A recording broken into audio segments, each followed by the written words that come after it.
no habrá nueva concesión para ese canal golpista de televisión. Una poderosa fuerza comunicacional alternativa que anule la capacidad de los medios de comunicación, que los enfrente. Para así ellos tener la información solamente, y recuerda que quien tiene la información tiene el poder. Es una carrera por la libertad y mucho más que eso, por supervivencia. Imagínense ustedes ese monstruo que podría salir en libertad luchando contra 4 periodistas que destaparon esa gran olla de corrupción.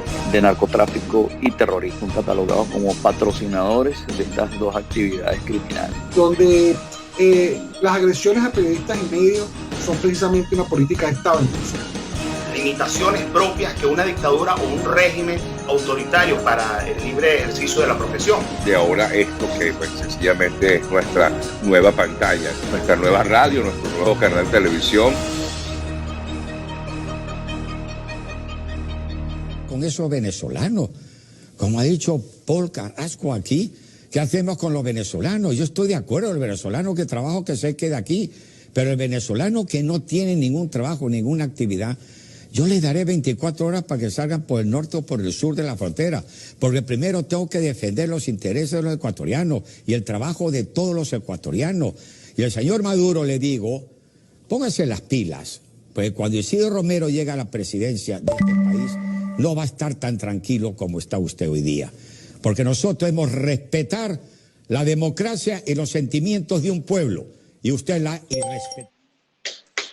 Y bien, amigos de Prensa Sin Mordaza, bienvenidos a una nueva edición de nuestro En Directo, retomando nuestras transmisiones semanales a través de Prensa Sin Mordaza. Hoy hablando un poco sobre la migración venezolana y también sobre lo que son las elecciones presidenciales parlamentarias en el Ecuador, país que por cierto tiene una colonia importante de migrantes y desplazados venezolanos. Para ello tenemos con nosotros al diputado y asambleísta, Juan Fernando Flores. Un saludo cordial, Juan Fernando, ¿cómo estás? Bienvenido. Un saludo desde la ciudad de Quito a todos los que nos están viendo y muchísimas gracias por la oportunidad y este espacio para hablarle a todos los ecuatorianos. Pues Juan Fernando, como pudiste ver al comienzo, allí estábamos reproduciendo el audio que se ha viralizado de Isidro Romero, quien es candidato a la presidencia del Ecuador y que por supuesto ha hecho esta exposición en cadena nacional, una exposición xenofóbica desde todo punto de vista, dado la situación que se está viviendo en este momento en el Ecuador debido a la migración venezolana. Cuéntanos un poco cuál es la impresión que tienes y que hay sobre esta situación en relación a este comentario del candidato presidencial Isidro Romero. Bueno, yo creo que Isidro Romero realmente deja mucho que desear buscando alcanzar la presidencia de la República, pero siendo alguien que busca no solo desconocer una realidad donde él ha sido migrante, sino que además trata de hacer ver que la migración es la responsable de todos los problemas que tiene nuestro país. Cuando hay un elemento fundamental, cuando hablamos de protección de derecho internacional, sobre todo el caso venezolano, hablar que los refugiados venezolanos que padecen de una de las peores crisis migratorias de la historia son los responsables de los problemas que tiene el Ecuador, yo creo que la ignorancia realmente es la palabra que resumiría la intervención de él como candidato a la presidencia. Sí, precisamente porque Isidro Romero ha sido migrante y de hecho sigue siendo migrante porque su residencia habitual es en España, por cierto, desde donde yo estoy transmitiendo para Prensa Sin Mordaza. Él reside en España, sin embargo, ahora opta a la presidencia del Ecuador. Más o menos un poco para que las personas y los venezolanos que se han interesado mucho en el perfil de Isidro lo puedan conocer un poco más. No vive en el Ecuador, pero está optando a la presidencia. ¿Cómo se entiende esto? Bueno, la verdad él optó a la presidencia porque él fue el presidente de uno de los equipos de fútbol que tienen una alta trayectoria acá en el Ecuador, el Barcelona, y a través de eso trata de buscar la popularidad y que sea esa la forma en la que ellos puedan lograr tener de alguna manera los votos de los ecuatorianos. Y de allí trata de caer en esa actitud de yo soy el candidato del pueblo, chabacán, que hablo de que el primer día en la presidencia me pegaré una borrachera, o que los migrantes son los responsables de los problemas que tiene el Ecuador y tienen 24 horas para irse. pero que en el fondo siguen siendo más de lo mismo, de ese populismo que lamentablemente no le da ninguna solución a los ecuatorianos y que tratando de buscar esa figura donde ellos tratan de ser los más payasos o los más simpáticos para acercarse a la gente, realmente terminan de alguna manera insultando a los ecuatorianos. Nosotros no somos un chiste, las necesidades que tienen los ecuatorianos no es para que se peguen una borrachera, yo creo que es para que más bien nos pongamos a veces incluso hasta llorar de las necesidades que tienen muchas familias ecuatorianas y que se trate de ver así, que de esa manera se va a lograr obtener votos. Bueno, yo creo que realmente para otras cosas quedan estos candidatos y no para lo que debe ser. Sí, bueno, Juan Fernando, tú por lo menos conozco de cerca el trabajo que has hecho en torno a las relaciones internacionales de cara al Ecuador en Latinoamérica. Ha sido un trabajo arduo durante todos estos años como asambleísta y también con la migración venezolana. Tu trabajo ha sido de cara a Venezuela, de cara a Chile, inclusive en América Latina en general has estado haciendo un trabajo importante. Y ahora, por supuesto, en estas elecciones te planteas continuar haciendo el trabajo. De cara a la migración venezolana, y me gustaría ir desglosando un poco los puntos hasta llegar finalmente a la elección como tal, ¿cuáles son los pasos que esperan dar para los venezolanos que están residiendo en el Ecuador? Actualmente, la administración de Lenín Moreno ha dado pasos importantes, pero no creo yo, por lo menos en la opinión de invitados que hemos tenido aquí en Prensa Sin Mordaza, no los necesarios. ¿Cómo evalúan ustedes los pasos futuros que pudieran dar desde la Asamblea Nacional en relación a la migración venezolana en el Ecuador, que es una de las más importantes de América Latina después de Colombia y Perú? Bueno, nuestro líder y quien esperamos y estamos convencidos de que el próximo 7 de febrero será el presidente del Ecuador, ha sido muy claro en dos temas. Los problemas que hoy tienen nuestros hermanos venezolanos no parte solo por tomar decisiones en las medidas migratorias. Las medidas migratorias, si bien son un paliativo a las necesidades que tienen los ciudadanos venezolanos que están padeciendo esta crisis, no es la solución real, porque el problema de raíz no es que el venezolano tiene problemas con su pasaporte o simplemente no tiene un documento de identificación. El problema de raíz es que mientras sigan usurpando funciones quienes se permanecen bajo el régimen de Nicolás Maduro en Venezuela, vamos a seguir teniendo un problema administrativo. Yo creo que aquí hay un tema que la gente a veces no entiende. Hace un año atrás hablábamos de que apenas serían entre 3 y 5 millones de venezolanos los que estarían en el exterior. Hoy hablamos de que serán entre 5 y 7. Seguramente el año que viene hablaremos de que son entre 7 y 9. Pero nosotros no podemos seguir midiendo esto entre cuántos venezolanos salen y cómo buscamos solucionar el problema cuando llegan al Ecuador u a otros países, sino cuál es el motivo o la razón, cuál es el motivo o la razón real que los está obligando a quedarse a ellos en una situación donde tienen que salir del país y con eso verse afectados. Entonces, en las políticas internacionales nosotros tenemos que desde nuestro gobierno del cambio estaremos aplicando medidas que sirvan realmente para una solución al problema que tenemos hoy en día en la región. Para eso están elementos como la doctrina Roldós, que ha sido un elemento que puede ser fundamental, donde se anteponen los derechos humanos de los ciudadanos por encima de los gobiernos. Es decir, hay que reconocer que la crisis venezolana no es solo un tema migratorio. Hay una situación de dolencia en materia de derechos humanos que también afecta a nuestros conciudadanos.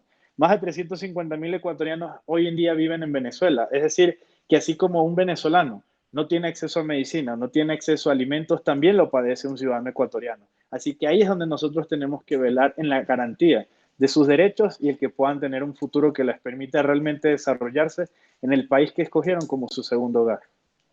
Y precisamente eso me lleva a una pregunta que es la siguiente. Tuvieron 4 años de alguna manera para poder ofrecer soluciones. Es la pregunta que puede ser incómoda, pero es una realidad. Hasta el momento han tenido años para legislar. ¿Ha sido Lenín Moreno una piedra de tropiezo para que puedan legislar en función, o la administración de Lenín Moreno, para que puedan legislar en función en favor de los venezolanos? Por ejemplo, esa visa de razones humanitarias que se les ha dado a los venezolanos, existen muchos prejuicios, hay ONGs que están también tomando acciones en torno a la administración de Lenín Moreno. ¿Cómo evalúan ustedes estas acciones desde el Parlamento hasta el momento en torno a la migración venezolana en el Ecuador, que es un flagelo, creo, nunca antes visto. Una cantidad impresionante, son más de 400.000 venezolanos viviendo en un país tan pequeño como el Ecuador, ¿no?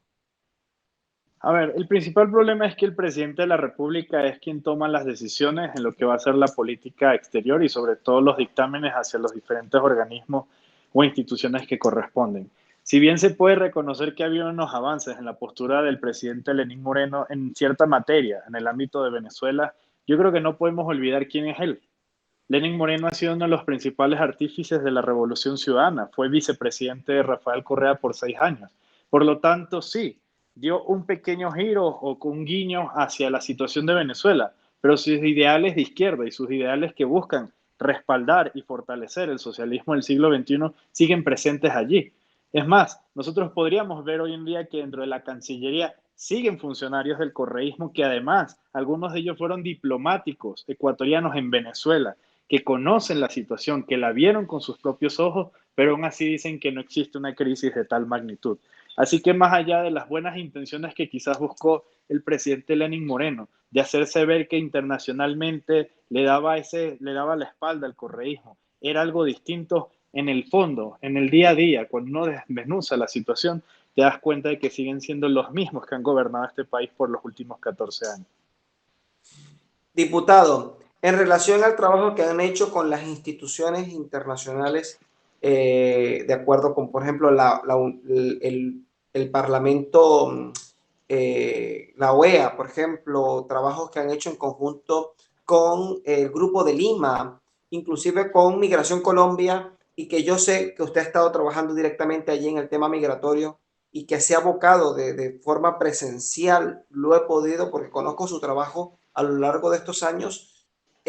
¿Cómo concibe usted hasta este momento los resultados que se han logrado en torno a la migración venezolana? ¿Y qué esperan para los próximos 4 años? Yo creo que ha habido avances en el punto del entendimiento de que la situación humanitaria requiere entender realmente cuál es la situación en sí. Ecuador es un país que ha tenido una transición de más de 1 millón de venezolanos a través de nuestras fronteras, producto de la migración que se ha dado hacia Perú, Chile y Argentina.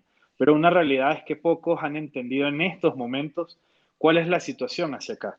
Nosotros creo que algo que debemos rescatar de las conversaciones que se ha tenido y del trabajo que se ha hecho con Cancillería fue el proceso de censo que se hizo a los ciudadanos venezolanos.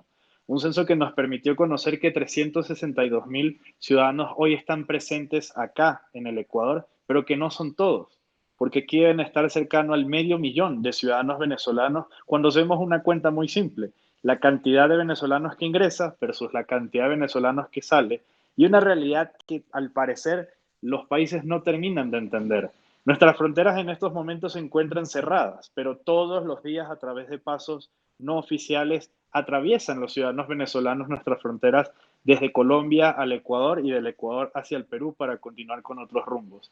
Si nosotros no tomamos una medida primero de concientización, de sensibilización hacia la comunidad ecuatoriana, ¿qué termina ocurriendo? Cuando yo no entiendo por qué un extraño llega a mi país y comienza a buscar apoderarse de ciertos espacios, y ahí es donde entra el gran debate de que el extranjero le viene a quitar el trabajo a los ecuatorianos, vamos a tener situaciones de xenofobia que si no se controlan, que si no se manejan, terminan en lamentables hechos que ya hemos visto que ocurren en el país. Y cuando vemos que desde la presidencia tenemos a un gobierno donde el mismo presidente de la República emite comentarios con tilde xenofóbico, ¿cómo no esperamos que un ciudadano en la calle que no entiende lo que está sucediendo y ve que el primer mandatario del país emite una situación hacia ello? Eso nosotros sí reprochamos, porque se les olvida a los que están hoy en el poder que cada vez que un acto de xenofobia contra un venezolano se comete acá en el Ecuador, eso se replica en Venezuela con nuestros compatriotas ecuatorianos. Y eso es algo que nosotros no podemos seguir permitiendo que se dé, sino que al contrario, generemos una diferencia. Nosotros siendo un país de migrantes, tenemos más de 3 millones de ecuatorianos en el exterior, deberíamos dar el ejemplo. Yo creo que muchas veces damos pena en cómo se manejan las políticas migratorias. Sí, precisamente eso le iba a preguntar porque, por ejemplo, en Estados Unidos hay una colonia importante de migrantes ecuatorianos. Aquí en España hay una colonia importante de ecuatorianos que viven aquí en España. ¿Cuál es el trabajo precisamente que están impulsando de cara a esas colonias de migrantes? Porque no solamente en Venezuela viven ecuatorianos, a lo largo en Estados Unidos, en España, tengo entendido que también en países como México, en Canadá, hay migrantes ecuatorianos. El número de migrantes ecuatorianos es considerable. ¿Qué trabajo van a impulsar a lo largo de estos próximos 4 años? ¿Cuáles son esos compromisos que asumen de cara a la campaña? Bueno, nosotros tenemos una población migrante que supera los 3 millones de ciudadanos distribuidos en más de 46 países del mundo, de los cuales ellos vienen desarrollando justamente un trabajo en... Creo que tenemos en este momento algún problema para obtener el retorno de la imagen o del video con... ¿Cómo? Vale. Me está indicando producción que tenemos problemas para tener el retorno de... Hemos perdido la conexión completamente. Con esos venezolanos. Como ha dicho Paul Carrasco aquí, ¿qué hacemos con los venezolanos? Yo estoy de acuerdo, el venezolano que trabaja que se quede aquí, pero el venezolano que no tiene ningún trabajo, ninguna actividad, yo le daré 24 horas para que salgan por el norte o por el sur de la frontera, porque primero tengo que defender los intereses de los ecuatorianos y el trabajo de todos los ecuatorianos. Y al señor Maduro le digo, póngase las pilas, pues cuando Isidro Romero llega a la presidencia de este país, no va a estar tan tranquilo como está usted hoy día. Bien, amigos, hemos logrado retornar y retomar el contacto con el diputado Juan Fernando Flores, con quien por temas de la tecnología, sabe cómo funciona a veces el internet, habíamos perdido el contacto, pero hemos logrado retomar el contacto. Diputado, ¿cómo está nuevamente? La pregunta que había quedado en el aire, el compromiso para los próximos 4 años con esa población ecuatoriana en el exterior, ¿cuál es? Cuéntenos. Bueno, en nuestro caso, justamente como mencionaba, somos más de 3 millones de ecuatorianos residentes en al menos 46 países del mundo. Nuestra población, para quienes no tienen un poco idea, somos 17 millones de ciudadanos, por lo cual representamos un porcentaje muy importante y de peso para el país, pero que además tenemos una responsabilidad económica altísima. Nosotros aportamos en el año 2019 más de 3.200 millones de dólares en remesas que se enviaron a las familias ecuatorianas y que permitió de alguna manera dinamizar la economía. En ese sentido, nosotros queremos hacer un reconocimiento justamente a lo que han aportado los ciudadanos ecuatorianos residentes en el exterior para que haya cambios circunstanciales e importantes que lamentablemente al día de hoy no se tienen en el extranjero. Uno de ellos es la estructura que mantiene la Cancillería en lo que es consulados y embajadas. Nosotros lamentablemente hemos tenido que vivir que los consulados y embajadas se conviertan en los premios de los corruptos o simplemente los espacios donde los mejores amigos de quienes están en el poder terminan ocupando estos espacios, colocando allí a personas que no son idóneas, que desconocen la realidad del ecuatoriano y que terminan convirtiendo estos espacios, que para nosotros son un pequeño territorio del Ecuador en el exterior, en lugares donde simplemente se maltrata o muchas veces ni siquiera se permite que un ecuatoriano pueda ejercer el derecho a lo que le corresponde como ciudadano. Así que en ese sentido, Guillermo ha sido muy claro de que vamos a cambiar la política exterior, dando espacio a que sean los propios ciudadanos, aquellos ecuatorianos que tienen la experiencia y la capacidad para estar dentro de estos espacios, quienes asuman las responsabilidades de consulados y embajadas. Porque eso va a permitir que quienes conocen las realidades y las necesidades de los ecuatorianos puedan resolver justamente las realidades que hoy en día nosotros mismos nos toca en muchos casos cuando somos desatendidos. En otra materia, hay elementos fundamentales que pocas veces se toman en cuenta, y es la inversión que necesita un ecuatoriano, sea que retorne al país o que resida en el exterior, para poder salir adelante. Si hay un incentivo que el Estado puede garantizarle a los ecuatorianos, sea al volver o en el exterior, para generar empleo, eso va a ser un factor que va a seguir alimentando la economía del Ecuador a través de las remesas. Así que eso se podrá hacer a través de créditos que se establecerán desde el Banco de Fomento, que permitirá que ecuatorianos puedan acceder a estos créditos, que les permitirá poder realmente desarrollar trabajo en el exterior o al retornar aquí en el Ecuador para todos los ciudadanos. Y un cambio importantísimo que tiene que ver con lo que es la materia educativa. Muchos ciudadanos ecuatorianos, al no ver que tienen oportunidades en el Ecuador, salen al exterior a formarse y capacitarse. ¿Pero qué ocurre? Regresan al país y se encuentran con que lamentablemente las carreras no existen. las mallas académicas no corresponden o simplemente no pueden revalidar esos estudios.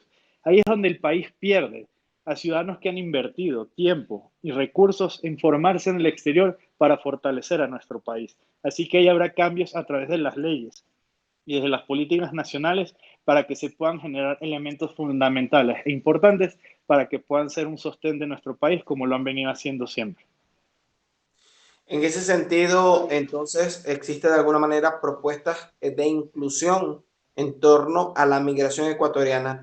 ¿Y qué soluciones proponen hacia la migración venezolana en el Ecuador, que es una realidad que tienen allí, ¿no? También comentábamos en alguna ocasión que hay venezolanos en este momento dando, por ejemplo, empleo a ecuatorianos. Eso es algo importante a destacar porque la migración venezolana, que por cierto ha sido satanizada por los medios ecuatorianos, ha sido satanizada muchas veces por el propio gobierno de Lenín Moreno, está también, hay una buena proporción, y de allí el eslogan de los buenos somos más, haciendo un esfuerzo importante por salir adelante en un país que, por cierto, en este momento enfrenta una crisis económica debido a la administración pasada de Rafael Correa. Entonces, ¿qué pasos proponen ustedes en torno a precisamente a esa migración? ¿Qué propuestas hay para la migración venezolana de cara a estos próximos 4 años desde el Parlamento ecuatoriano? Yo creo que tiene que haber una postura donde busquemos el sentido productivo que puede tener la migración en nuestro país. Muchos ciudadanos venezolanos llegaron al Ecuador con profesiones. Muchos ciudadanos venezolanos llegaron al Ecuador con una preparación que incluso puede darse el caso de que en el Ecuador no exista.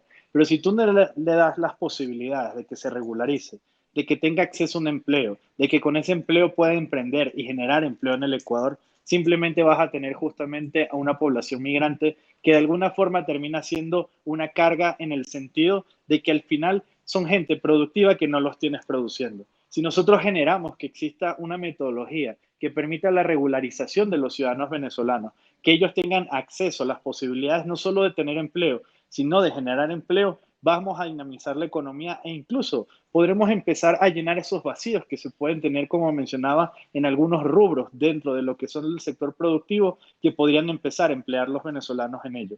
Y ese ejemplo lo podemos tener de lo que fue la misma Venezuela. Venezuela en los años 50 generó varios programas donde ciudadanos ecuatorianos migraron a Venezuela porque justamente no había un trabajo dedicado donde los ecuatorianos sí lo hicieron. Nosotros tenemos una gran comunidad, por ejemplo, en el estado Nueva Esparta o en el estado Portuguesa, donde colonias ecuatorianas viajaron para allá porque se les dio desde el fortalecimiento productivo y entendiendo que la migración no es un problema, si lo conviertes en algo positivo hacia la sociedad, el que puedan emprender y desarrollar, porque en el fondo, cuando una persona tiene acceso económico, va a generar 3 tipos de recursos.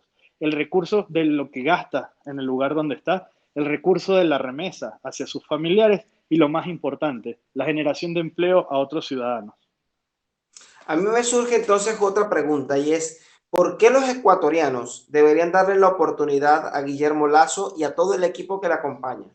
Porque en este momento, por ejemplo, está gobernando Lenín Moreno, que aunque algunos lo ven como la reivindicación, otros lo ven como el hombre que cambió y dio un paso al frente y reivindicó a la Revolución Ciudadana, hay un sector importante que lo considera un corrupto más. ¿Por qué los ecuatorianos deberían votar por Creo, por Lasso, por usted? Yo creo que en este caso el tema que siempre ha habido de la persecución contra nuestro líder, que es Guillermo Lasso, ha sido el famoso tema del feriado bancario y que el feriado bancario fue una responsabilidad donde él estuvo. El feriado bancario, para quienes no conocen esta situación, y nosotros no tenemos temor de hablar de ello porque estamos claros de cómo se dieron las cosas, corresponde a una crisis económica que tuvimos en el año 99, donde lamentablemente hubo bancos que se aprovecharon de los ciudadanos y teniendo una afectación de manera inmediata hacia los ciudadanos. Rafael Correa acusó a Guillermo Lasso de ser uno de los principales responsables porque él en ese entonces fue superministro de quienes estaban en el gobierno y de alguna manera ese fue el gobierno responsable de lo que se generó. Cuando Correa fue presidente, generó una comisión que se encargó de investigar a fondo la responsabilidad de todos los actores que estuvieron dentro de ese proceso y ubicar cuál era su responsabilidad histórica en ello. Sobre Guillermo Lasso no encontraron absolutamente nada, con lo cual quedó comprobado desde el mismo correísmo, que es quien lo señala, que Guillermo Lasso no tuvo nada que ver con este hecho. Pero más allá de eso, porque nosotros creemos que hay que dejar ciertas cosas en el pasado para mirar en el presente, el futuro que queremos construir, es que justamente quienes nos han gobernado en los últimos 14 años siguen siendo los representantes del socialismo del siglo XXI, del famoso Foro de Sao Paulo o del renovado Grupo de Puebla, que no sigue siendo más de lo mismo. Nosotros le pedimos una oportunidad al pueblo ecuatoriano para que vote por nosotros por algo muy esencial. El próximo 7 de febrero tienen que elegir entre mantenerse en lo mismo y terminar de fortalecer lo que ellos quieren hoy, como recuperar el espacio para fortalecer el socialismo del siglo XXI, o darle la oportunidad a quienes tienen la experiencia y la capacidad para traerle un cambio al Ecuador. Este país necesita inversión, este país necesita que la gente lo ponga a trabajar, pero lamentablemente quienes han utilizado estos 14 años al Ecuador para hacerse del dinero de la corrupción no le van a dar la oportunidad eso al pueblo ecuatoriano. Por eso nosotros hacemos un llamado a que justamente vean en Guillermo Lasso, en sus candidatos a la Asamblea Nacional, a hombres y mujeres que tenemos la intención de llevar este país a donde debe estar. Ecuador tiene que ser ejemplo, tiene el potencial para hacerlo para el mundo, pero mientras la corrupción siga siendo la política de Estado de quienes han gobernado en los últimos 14 años, solo seguiremos hundiéndonos, como lo están haciendo otros países de la región. Sí, y bueno, hay personas que nos siguen aquí en Prensa Sin Bordarse que ya lo saben, y en ocasiones hemos estado hablando sobre el Ecuador puntualmente y sobre la migración venezolana en el Ecuador, y es un país del cual yo siempre estoy hablando, porque viví allí y conozco un poco la cultura del Ecuador, y pues particularmente con usted, diputado, tengo una relación bastante cercana. Hay una pregunta que me gustaría hacerle y es en torno a los símbolos de Creo. ¿Por qué este símbolo, ¿no? de los dos dedos, como una cruz en forma como una doble cruz, ¿no? Como la cruz de Cristo, ¿no? Doblemente repetida. ¿Qué simboliza ese que, por cierto, está por todas partes? Todos los candidatos hacen ese símbolo. ¿A qué se refiere? Realmente nuestro logo original en el movimiento corresponde justamente a un entramado que busca reconocer la diversidad cultural que tenemos en nuestro país y sobre todo con la connotación de los pueblos y nacionalidades indígenas. Y los 4 colores que se entraman justamente buscan representar a que somos un país diverso que en la unión es donde va a encontrar justamente la fuerza para poder sostenerse y salir adelante.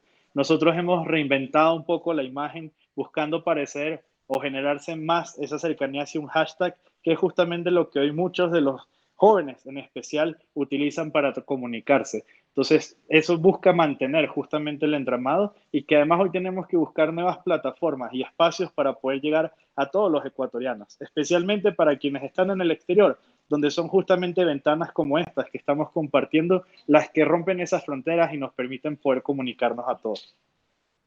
Me parece importante eso, pero también luego de escuchar también el tema de la producción, y siempre se está hablando en torno a la producción, creo que hay un pensamiento importante del libertador Simón Bolívar, por cierto, el libertador de nuestros países, ¿no? De Venezuela, Colombia, Ecuador, Perú, Bolivia.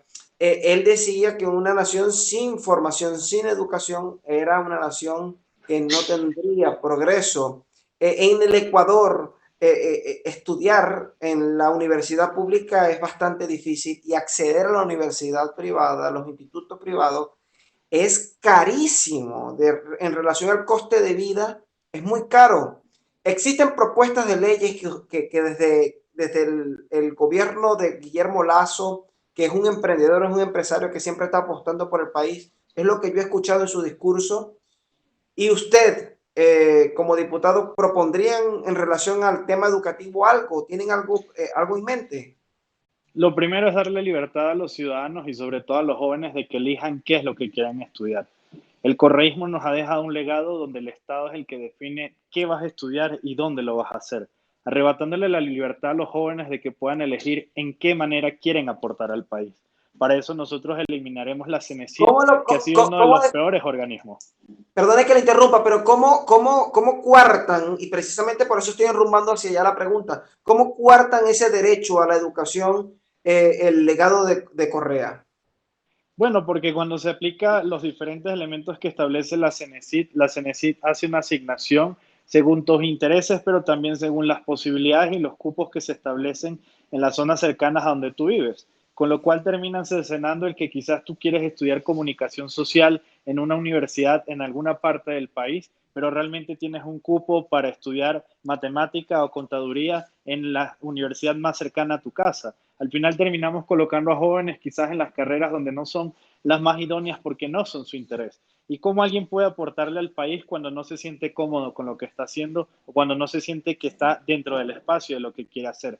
Ya desde ahí tú coartas no solo el derecho a que la persona pueda elegir, sino el que pueda desarrollarse plenamente y aportar en ese sentido al pueblo ecuatoriano desde sus conocimientos, desde su formación y desde su trabajo. Eso es algo que nosotros queremos cambiar y que los jóvenes tengan la posibilidad de elegir como en nuestros casos lo hemos podido hacer. Yo tomé la decisión de estudiar arquitectura porque para mí era un llamado importante a lo que quería hacer, no porque alguien definía que era lo que yo tenía que estudiar y donde el Estado decida que tiene que hacerse. ¿Y por qué Juan Fernando Flores decidió ser político si es arquitecto? Porque cuando estuve en la arquitectura, en mi caso yo estudié en la Universidad Simón Bolívar en Caracas, Venezuela, pude conocer una realidad social que pocas veces se trata, y es cómo ocurre una realidad en las comunidades, sobre todo las más pobres de Venezuela, cómo la realidad se daba dentro de una situación donde los barrios más grandes de América Latina, en conjunto las favelas en Brasil, podías encontrar una relación que no veías en la ciudad. Ese acercamiento con ellos y la situación política que estábamos viviendo en Venezuela hizo que al final sentamos que había una indignación de cómo se estaban haciendo las cosas y entendíamos que si no estábamos en los espacios donde se toman las decisiones, no íbamos a poder hacer un cambio más allá de cambiar una pared, de inaugurar un parque o de simplemente proyectar algo distinto.